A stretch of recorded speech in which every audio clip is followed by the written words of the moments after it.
मन धागा धागा जोडतो नवा या मालिकेच्या आजच्या भागामध्ये सार्थक आनंदीला उचलून घेऊन सिटी हॉस्पिटलमध्ये घेऊन येतो. डॉक्टरांना आवाज देतो तर तेवढ्यात तेथे सार्थक म्हणतो, अगोदर यांना आतमध्ये घेऊन जा, कारण त्यांना गाडीनं उडवलंय. आता लवकरात लवकर त्यांच्यावर ट्रीटमेंट सुरू करा. असं म्हणून तो खूप घाबरलेला असतो आणि रडतही असतो. तेवढ्यात आता डॉक्टर तेथे येतात. आनंदीला ऑपरेशन थिएटरमध्ये घेऊन जातात. आता सार्थक हा आता दाराजवळ उभा राहतो आणि आनंदीकडे पाहत असतो. तर दुसरीकडे मालती ही देवासमोर दिवा लावत असते आणि म्हणते, उद्या नवरात्र आहे, तर आता आई घरातील सगळ्यांना अगदी आनंदात ठेव. आमच्या घरावर जे काही संकट आलं आहे ते दूर कर, असं म्हणून ती दिवा लावते. तेवढ्यात आता मनोज तेथे येतो आणि खिडकी उघडतो. त्यामुळे तो दिवा विझून जातो. तर आता मालतीला खूप मोठा धक्का बसतो. तेव्हा मालती म्हणते, अरे मनोज, तू काय केलंस हे? खिडकी का उघडलीस? अरे अपशकुन झाला ना, आता दिवा विझला. त्यावरती मनोज म्हणतो की आई, तू काहीही समजतेस? असं काही नाही आहे, इथं किती छोटं घर आहे आणि किती गरम होत आहे. त्यावरती अण्णा आता म्हणतात आणि रागातच म्हणतात की मनोज, सार्थक सरांच्या कृपेने आपल्याला छप्पर तरी मिळालं आहे राहायला आणि काही कमी नाही. त्यावरती मनोज म्हणतो, अण्णा तुम्ही असं करा ना, सार्थक सरांच्या नावाचा जप करत बसा. तुमच्या लाडक्या आनंदीला ते मदत करतात ना, म्हणून तिचं लग्न करून घेतलं आता तिनं आणि मोठ्या घरात राहायला पण गेली. पण आपलं तसं नाही ना, आपण इथं छोट्या घरात राहतो. तेव्हा अण्णा म्हणतात, तुझ्याशी बोलण्यात ना मनोज खरंच काही अर्थ नाही. त्यावरती तो सगळा आता अर्थ फक्त आनंदीलाच आहे, तिच्या बोलण्यातच आहे. मला द्या ना सोडून तुम्ही, असं म्हणून रागातच तो पाहतो. तेव्हा आता अण्णा मालतीला म्हणतात, तू दिवा लाव, मी खिडकी बंद करतो. तेव्हा आता मालती दिवा लावते. तेवढ्यात सार्थकचा फोन येतो. अण्णाला म्हणतो की काय झालं? तर अण्णा म्हणतात की काय झालं, तुमचा का फोन आला? सार्थक सर आता म्हणतो की आता रडतच असतो आणि म्हणतो की खूप मोठी वाईट बातमी आहे, आनंदीचा ॲक्सिडेंट झालाय. ते आता ऐकताच अण्णांचा काळजाचा ठोका चुकतो. ते खूप जोरात ओरडतात, काय आणि कुठे ॲक्सिडेंट झाला? त्यावरती सार्थक म्हणतो, घराजवळ झाला आहे. सिटी हॉस्पिटलमध्ये आनंदीला ॲडमिट केलं आहे आणि 1 तास झाला. अण्णा पूर्णपणे कोलमडून जातात. म्हणतात, तर मी आलो असतो, माझी आनंदी कशी आहे? आणि ते खूप रडू लागतात. मनोज पण तिथे असतो आणि विचारू लागतो की काय झालं आहे? तेव्हा आनंदीचा ॲक्सिडेंट झाला आहे असं अण्णा सांगतात. तेव्हा दोघांनाही खरं तर खूप मोठा धक्का बसतो. तर आता दुसरीकडे सार्थक हा बसलेला असतो. तेवढ्यात आता नर्स तेथे येते आणि ते विचारू लागतात की काय झालं, कशी आहे पेशंट? तेव्हा तुम्ही आता पेशंटचे नातेवाईक आहात का, असं ते विचारतो. सार्थक म्हणतो, हो. आता या फॉर्मवर नक्की कुणाचं नाव लिहू? आनंदीचं घरचे तर अजून आलेच नाहीत. तेव्हा आता तुम्ही स्वतःचं नाव आता लिहा, असं सार्थकला ती नर्स म्हणते. तेव्हा ती म्हणते की नक्की काय नाव आहे त्यांचं? तेव्हा त्याला प्रश्न पडतो. तेव्हा सार्थक त्या फॉर्मकडे पाहतो आणि नर्स विचारते, तुम्ही भरताय का तो फॉर्म? तेव्हा सार्थक म्हणतो, हो. असं म्हणून तो आता मनातल्या मनात विचार करू लागतो की मी माझं नाव आनंदीला देणार, कारण मी तिच्यावर खूप मनापासून प्रेम केलंय आणि तिने जरी नाही केलं ना, तर माझं आयुष्यभर तिच्या मनावर प्रेम राहणारच. आता असं म्हणून तो आनंदीला सार्थक राजाध्यक्ष असं नाव फॉर्मवर लिहितो. तेव्हा आता सार्थक तो फॉर्म भरून देतो आणि त्याला सगळ्या काही गोष्टी आठवू लागतात. तेवढ्यात आता अण्णा आणि मनोज घरातले सगळेजण येतात. अण्णा खूप रडत असतात. सार्थकला विचारतात, कुठे आहे माझी आनंदी? मालती देखील आता खूप रडू लागते. तेव्हा म्हणतात, माझ्या आनंदीला आता मला पाहायचं आहे, प्लीज कुठे आहे आनंदी? सांगा. त्यांना ऑपरेशन थिएटरमध्ये डॉक्टर घेऊन गेले आहेत, असं सार्थक म्हणतो. तर मालती आणि घरातले सगळेजण खूप रडू लागतात. तर आता मनोज म्हणतो की आनंदी एक कामसुद्धा धड करत नाही, तिला धड रस्त्याने सुद्धा चालता येत नाही, काय गरज होती इकडे तिकडे पाहून चालायची? आता मनोज म्हणतो, दिवसभर इथेच बसून राहायचं आहे का आपल्याला? अण्णा त्याच्यावर खूप चिडतात आणि म्हणतात, तुझी काही एक गरज नाही, तू अगोदर इथून निघ. तर आता तुम्ही दोघे इथे पण भांडण करू नका, असं मालती त्या दोघांना म्हणते आणि गप्प करते. तर आता दुसरीकडे सुधा आणि वृंदा या दोघी आता आनंदीबद्दल गप्पा मारत असतात. उद्या नवरात्र आहे आणि ती आनंदी घरात आहे म्हणताना काही करता येत नाही, उत्साह पण नाही. तर आता आनंदी घरात आहे आणि निघून गेली तर बरं होईल, त्यावरती सुद्धा काहीच म्हणत नाही. वृंदा पण काहीच म्हणत नाही. तिची एक बॅग आहे ना, ती एकदाची निघून गेली पाहिजे. अक्षू तेथे येते आणि म्हणते की काय झालं, घरच्या लक्ष्मीला असं का बोलत आहात? दादाबरोबर तिचं लग्न झालं आहे ना, घरची लक्ष्मी आणि सून आहे ती, त्यामुळे तिला बॅग वगैरे काही म्हणू नका, असं म्हणून ती तिथे जाते. तर लग्न अजिबात हे मला मान्य नाही, असं वृंदा रागातच म्हणते. तर सुद्धा म्हणते की हळद, मंगलाष्टका, थोरा मोठ्यांचे आशीर्वाद यामुळेच तर लग्न होतं. खरं तर आता नवरात्रात उत्साह खरंच खूप असतो, आपण खूप मजा करू. ती आनंदी घराबाहेर गेली या गोष्टीचा मला खूप आनंद होत आहे, असं वृंदा म्हणते.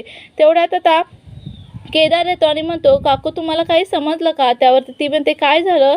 सुधा विचारते. केदार म्हणतो, त्या आनंदीला इथे रोडवर कोणीतरी उडवलं.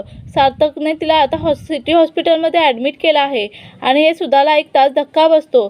तर आता काय झालं? केदार म्हणतो, खरंच ॲक्सिडेंट झाला आहे, खूप जोरात मार बसला आहे.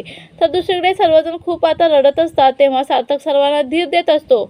अण्णांना पाणी देतो. मग त्यानंतर लीना म्हणते, तुम्ही सगळेजण शांत व्हा बरं, काहीही होणार नाही आपल्या आनंदीला. आपली आनंदी अगदी ठणठणीत बरी होणार आहे. तेवढ्या डॉक्टर तेथे येतात आणि म्हणतात 24 तासाच्या आत आनंदी ही शुद्धीवर आली पाहिजे, कारण की ती आता ट्रीटमेंटला रिस्पॉन्स नाही देत तर तिची क्रिटिकल कंडिशन होईल. त्यामुळे आता सर्वांना खूप मोठा धक्का बसतो. तेव्हा आनंदीचं ब्लड आता खूप लॉस झालं आहे, त्यामुळे आता ती रिस्पॉन्स देत नाही. डॉक्टर म्हणतात की आम्ही आता प्रयत्न करतच आहोत असं म्हणून तेथून निघून जातात. मालती आता खूप रडू लागते. लीना म्हणते, पुन्हा एकदा सर्वांना धीर देत की काहीही होणार नाही, तुम्ही धीर धरा. तर आता डॉक्टर म्हणतात तुम्हाला पेमेंट करावं लागेल. तेव्हा मनोज काहीच बोलत नाही. तर आता सार्थक म्हणतो की मी करतो पेमेंट असं म्हणून तो तिथून निघून जातो. तर आता दुसरीकडे सुद्धा ही घरात असते आणि आता सार्थक तिथे येतो आणि सार्थकची वाट पाहत असते. तर वृंदा तिथं पुन्हा कान भरू लागते. अगं काय गरज आहे तुला त्याची वाट बघायचं? मेली तर मरू दे ना, तुला हवं तेच होणार आहे ना. सुधा म्हणते, अगं वृंदा तू हे काय बोलते आहेस? तुला समजते का? सार्थकची बायको म्हणून आनंदी मला नको आहे.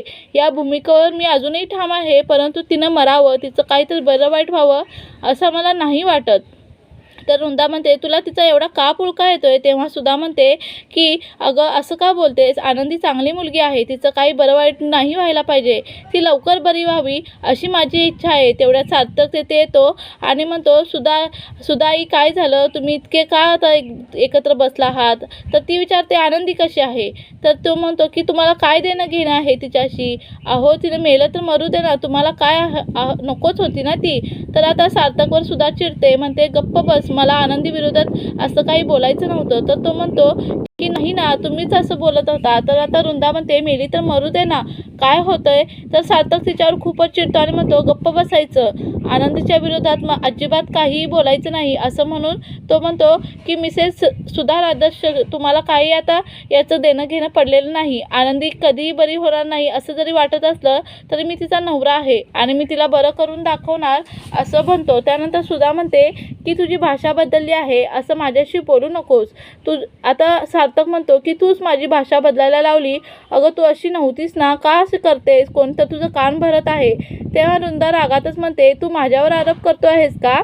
मी तिचे कान भरते असं तुला वाटतं का? त्यावरती आता सुधा म्हणते, नाही ग, तसं नाही म्हणायचं त्याला, तू स्वतःवर का ओढून घेतेस? सार्थक विचारतो की आनंदी कशी आहे असं तुम्हाला जरी वाटत असलं तर तिची काळजी करायची काही गरज नाही, मी आता समर्थ आहे, तर मी तिचा नवरा आहे असं म्हणत तो दुसरीकडे आता रूममध्ये निघून जातो. सुधा मात्र रडत असते. सार्थक कपडे चेंज करतो, पुन्हा आता जायला निघतो.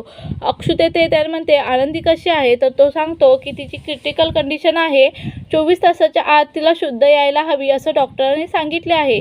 तेवढ्यात अरविंद तेथे येतो आणि म्हणतो, सार्थक बाळा अजिबात काळजी करू नको, अरे फक्त देवावर विश्वास ठेव. जेव्हा सगळी दारं बंद होतात ना, तेव्हा देवाचं दार उघडं असतं, आपल्याला तोच मदत करतो, त्याच्यावर विश्वास ठेव. त्यावरती सार्थक ठीक आहे असं म्हणतो. तर आता अक्षु म्हणते की दादा मी तुझ्याबरोबर येऊ का? सार्थक म्हणतो, नको, तू घरीच थांब असं म्हणून तो जायला निघतो.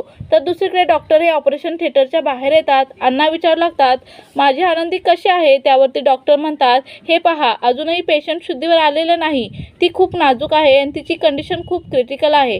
आता सगळं काही मी देवावर सोडलं आहे. आणि आता मालती देवासमोर हात जोडते आणि म्हणते, आई माझ्या आनंदीला लवकरात लवकर बरं कर. आता मला मालतीसुद्धा गुरुजींकडून एकदा आलं पाहिजे असं म्हणते. देवीकडे नवस बोलूया का? नक्कीच ते पूर्ण होईल. तेवढ्यात सार्थक म्हणतो की मी मनोजकडे पैसे देतो आणि मी पण तुमच्याबरोबर येतो. अण्णा म्हणतात की देवीच्या मंदिरात मालती आणि मी दोघं जातो. तर सार्थक म्हणतो, मी सुद्धा तुमच्याबरोबर येतो आणि म्हणतो की मला सुद्धा आता देवाला नवस बोलायचा आहे असं म्हणून आता ते तिघेही आता मंदिरात येतात आणि घडलेला सगळा प्रकार गुरुजींना सांगतात.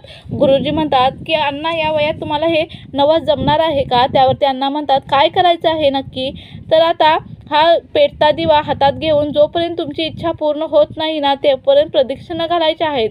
सार्थक म्हणतो, मी या मुलीचा नवरा आहे, मी हे व्रत केलं तर चालेल का? तर गुरुजी ठीक आहे असं म्हणतात आणि ते अगोदर आता सार्थकच्या हातात आरती देतात. सार्थक दिवा हातात घेतो आणि देवी आईच्या पाया पडतो. सार्थक आनंदीसाठी आता व्रत करणार असतो आणि त्या व्रताचे नियम गुरुजी त्याला समजावून सांगतात. आता दिवा विझू द्यायचा नाही आणि दिवा खाली पाडायचा नाही. देवी आईचं नाव घेत प्रदक्षिणा घालायच्या.